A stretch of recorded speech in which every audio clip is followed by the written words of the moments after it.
মোৰ মৰমৰ পাকঘৰলৈ সকলোকে স্বাগতম জনাইছোঁ। যিহেতু এতিয়া মটৰৰ ছিজন, ফ্ৰেছ মটৰ মই এবাতি এই ধৰণে অলপ 2 মিনিট বইল কৰি লৈছোঁ। আৰু মই আজি বনাম মটৰৰ পাৰাঠা। আৰু ইয়াৰ কাৰণে মই ধনিয়া পাত লৈছোঁ, মটৰখিনি ঠাণ্ডা কৰি লৈছোঁ আৰু জলকীয়া কেইটামান লৈছোঁ আৰু নহৰু লৈছোঁ। লৈ পেলাই এই ধৰণে মই পেষ্টটো বনাই ল'লোঁ। আৰু এতিয়া মই এখন ফ্ৰাইং পেনত অলপ মিঠাতেল দি দিছোঁ, দি পেলাই অলপ হিং দিছোঁ। ইয়াত অলপ জিৰা দিছোঁ আৰু অলপ দি দিছোঁ, এই পেষ্টখিনি দি দিছোঁ। দি পেলাই এইখিনি মই ভালকৈ অলপ পানী শুকোৱালৈকে ভাজি ল'ম। আৰু এই ধৰণে ইয়াত মই তেনেকৈ একো বিশেষ আৰু একো মছলা দিয়া নাই, এনেও এইটো বহুত টেষ্টি হয়। আৰু এতিয়া চাওক এইখিনি মই এইদৰে ভাজি ল'ম। আৰু ইয়াত ভজাৰ পিছত অলপ নিমখ দিছোঁ মই, দি পেলাই এইখিনি আৰু অলপ ভালকৈ ভাজি ল'ম। এতিয়া দেখিছে নহয় শুকাই আহিছে। এই সময়তে আমি যেতিয়া শুকাই যায় এই সময়তে নমাই দিম, আৰু নমোৱাৰ পাছত ঠাণ্ডা হোৱাৰ পিছত আৰু অলপ শুকাই যাব এইখিনি। আৰু এতিয়া মই এইখিনি নমাই দিলোঁ। আৰু ইয়াত মই অলপ বিলাহী লৈছোঁ আৰু অলপ আদা নহৰু লৈছোঁ আৰু জালুক কেইটামান লৈছোঁ। আৰু এইখিনি মই ভালকৈ পিচি ল'লোঁ, কাৰণ পৰাঠাৰ লগততো কিবা এটা বেলেগ এটা লাগিবই খাবলৈ। তো সেইকাৰণে মই ইয়াত অলপ আলু লৈ লৈছোঁ। আলুখিনি মই এই ধৰণে কৰি লৈছোঁ। আলুখিনি মই বইল কৰা হয়। আলুখিনি মই লৈ পেলাই এই ধৰণে ভালকৈ কৰি লৈছোঁ, ফ্ৰাই কৰি লৈছোঁ। আৰু এই ধৰণে মই অলপ হালধি দি দিছোঁ, তেতিয়া কালাৰটো খুব ভাল আহিব। আৰু এতিয়া মই এইখিনি অলপ কালাৰ হোৱালৈকে মই ফ্ৰাই কৰি ল'ম। আৰু বইল কৰি দিলে মানে কি হয়, অলপ সোনকালে হৈ যায়। আৰু এয়া চাওক অলপ কালাৰ আহিছে, এই সময়ত মই নমাই দিম। আৰু এইটো মই আলুৰ এটা এনেই গ্ৰেভি বনাইছোঁ। আৰু তেল দি পেলাই অলপ শুকান জলকীয়া কেইটামান দিছোঁ, জিৰা কেইটামান দিছোঁ, দি পেলাই অলপ পিঁয়াজ কেইটামান দি দিছোঁ। দি এইখিনি পিঁয়াজতে মই অলপ নিমখ দি দিছোঁ, তেতিয়া পিঁয়াজখিনি অলপ সোনকালে সিজি যাবগৈ। পিঁয়াজখিনি এই ধৰণে ভালকৈ মই ভাজি ল'ম। এতিয়া আমাৰ পিঁয়াজখিনি ভজা হৈ গ'ল। আৰু ইয়াত মই মছলা অলপ পেষ্ট কৰি থৈছিলোঁ, এই মছলাখিনি দি দিছোঁ। যিখিনি মানে বিলাহী আৰু পেষ্ট কৰিছিলোঁ, জালুক সেইখিনি পেষ্ট কৰিছিলোঁ, সেইখিনি মই ইয়াত দি দিছোঁ। ইয়াত অলপ হালধি দিছোঁ আৰু ধনিয়া দিছোঁ, জিৰা পাউডাৰ এইখিনি মই দি দিম। যিখিনি বেছিক মছলা লাগে আৰু সেইখিনিয়ে মই ব্যৱহাৰ কৰিছোঁ। আৰু কাশ্মীৰী জলকীয়া পাউডাৰ অলপ দি দিছোঁ মই কালাৰ আহিবৰ কাৰণে। আৰু এতিয়া মই মছলাখিনি ভালকৈ ভাজি ল'ম। আৰু ইয়াত মই অলপ গৰম মছলা দি দিছোঁ, দালচিনি এলাচি আৰু লং দুটামান দি দিছোঁ। দি পেলাই এইখিনি মই অলপ ভালকৈ ভাজি ল'ম। আৰু মিক্সিৰ বাতিটোত যিখিনি লাগি আছিলে অলপ মছলা, সেইটোতে অলপ কৰি ৰিঞ্চ কৰি পেলাই মই মছলাখিনি দি দিছোঁ। এতিয়া মছলাখিনি অলপ ওপৰত তেল যেতিয়া বিৰিঙি আহিব, সেই সময়ত আমাৰ মছলাখিনি হৈ যাব। এয়া চাওক মছলাখিনি আমাৰ ৰেডি হৈ গ'ল আৰু কেঁচা ভাপটো গুচি গ'ল। সেই সময়তে মই কি কৰিম, ইয়াত মই আলুখিনি দি দিম। আৰু আলুখিনি বইল কৰা থাকিলে খুব সোনকালে হৈ যায় খানাটো। আৰু এয়া চাওক এইখিনি দি দিলোঁ। আৰু চাওকচোন কিমান ধুনীয়া হৈছে, গ্ৰেভিটো খুব ভাল হৈছে।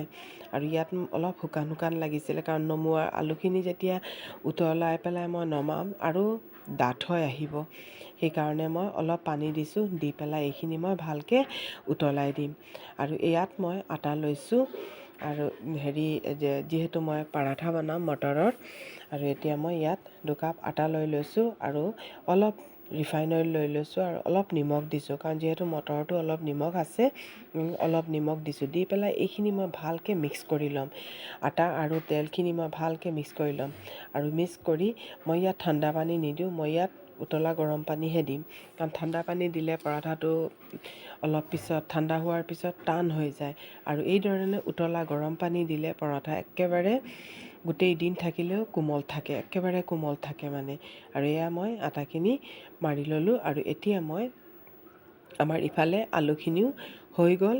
আৰু ইয়াতে এতিয়া মই দি দিম, ধনিয়া পাত দি দিম। ধনিয়া পাত দি পেলাই এইখিনি মই নমাই দিম।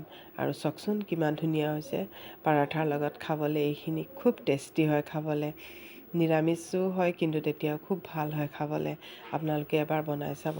আৰু এয়া চাওক আমাৰ মটৰ যিখিনি ভাজি কৰি থৈছিলোঁ সেইখিনি চব ঠাণ্ডা হোৱাৰ পিছত পূৰা শুকাই গ'ল। আৰু মই এতিয়া এই ধৰণে অলপ লাডু কৰি থৈ দিম, তেতিয়া আৰু ৰুটিৰ ভিতৰত ষ্টাফিং কৰিবলৈ খুব ভাল হ'ব।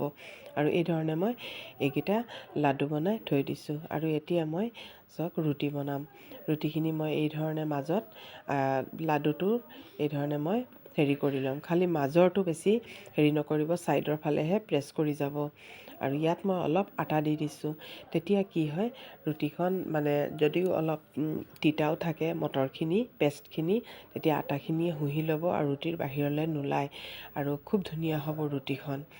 আৰু এই ধৰণে এতিয়া মই এইখন বেলি ল'ম। প্ৰথমতে হাতেৰে এইখন ভালকৈ প্ৰেছ কৰি ল'ব, তেতিয়া মানে ষ্টাফখিনি মানে খুব ভালকৈ ছাইডত হৈ যাব। এই ধৰণে প্ৰথমে কৰি ল'ব, প্ৰথমে নেবেলিব, এই ধৰণে কৰি ল'ব। তাৰপিছত এতিয়া এইখিনি মই ভালকৈ বেলি ল'ম। আৰু এই ধৰণে মই ভালকৈ প্ৰেছ কৰি লৈছোঁ। তাৰপিছতহে মই এইখিনি বেলিম।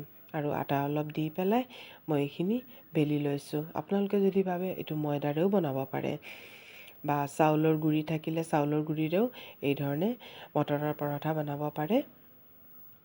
আৰু এতিয়া মই এইখন বেলি ল'ম। চাওকচোন বাহিৰলৈ নাই ওলোৱা, কিমান ধুনীয়া হৈছে। আৰু বনোৱাৰ পিছত পূৰা গ্ৰীণ হয়, কিমান দেখিবলৈও যেনেকুৱা ধুনীয়া তাতোকৈ খাবলৈও আৰু বেছি ধুনীয়া। আৰু আপোনালোকে এবাৰ ট্ৰাই কৰি চাব বুলি আশা কৰিছোঁ। আপোনালোকে এবাৰ ট্ৰাই কৰিব, বহুত ধুনীয়া হয়। বনাবলৈ অলপ কষ্ট হয় আৰু, কিন্তু খাবলৈ কিন্তু বহুত টেষ্টি হয়। আৰু এয়া চাওক ওপৰত কেনেকুৱা গ্ৰীণ গ্ৰীণ হৈ গৈছে। আৰু এতিয়া মই যদি ভাবে আপোনালোকে শুকান খাব, তেতিয়াহ'লে শুকানো বনাই খাব পাৰে। মই অলপ তেল ব্যৱহাৰ কৰিছোঁ, মই পৰঠা বনাইছোঁ। আৰু নহ'লে শুকানো টেষ্ট হ'ব খাবলৈ, আৰু সেই কোমলেই থাকিব। কাৰণ যিহেতু মই তেলো দিছোঁ আটাত, উতলা গৰম পানীও দিছোঁ, আৰু একেবাৰে চফ্ট থাকিব। আৰু যদি ভাবে আপোনালোকে এইটো দি লুচি বনাব, তেতিয়া লুচিও বনাব পাৰে, খুব ধুনীয়া হ'ব লুচিও। মই আৰু বনোৱা নাই লুচি, মই এই ধৰণে বনাই লৈছোঁ। আৰু চাওকচোন এতিয়া কিমান ধুনীয়া হৈছে। এয়া চাওক ৰুটিখন বনাইছোঁ, কিমান কালাৰটো কিমান ধুনীয়া হৈছে। আৰু ছাইডত মই অলপ প্ৰেছ কৰি দিছোঁ, যদি সিজা নাই সিজি যাব। আৰু এয়া চাওক আমাৰ ৰুটি ৰেডি হৈ গ'ল। আৰু এইখন এতিয়া মই প্লেটিং কৰিছোঁ। আৰু ইয়াত মই প্লেট লৈ লৈছোঁ, লৈ পেলাই এতিয়া মই ইয়াত আমাৰ যিখিনি আলুৰ গ্ৰেভি বনাইছিলোঁ, আলুৰ গ্ৰেভিখিনি মই ইয়াত দি দিছোঁ। আৰু এইটো এটা ডিনাৰ ৰেচিপি হয়, আৰু খুব ভাল হয় খাবলৈ। ডিনাৰত ইমান বেছি হেভি খাব নোৱাৰি, এই ধৰণে ডিনাৰ ৰেচিপিটো খুব ভাল হয়। আৰু ইয়াত মই এতিয়া পিঁয়াজ লৈ লৈছোঁ। আমাৰ আজি ৰাতিৰ ডিনাৰ ৰেচিপি ৰেডি। কেনেকুৱা পালে আপোনালোকে কমেণ্ট কৰিবচোন। এয়া চাওক মই এখন ফালি দেখাইছোঁ আপোনালোকক, ভিতৰত কেনেকুৱা হৈছে। আৰু এয়া চাওক ভিতৰটো কিমান ধুনীয়া হৈছে। আৰু ৰুটি পূৰা ফুলিছে।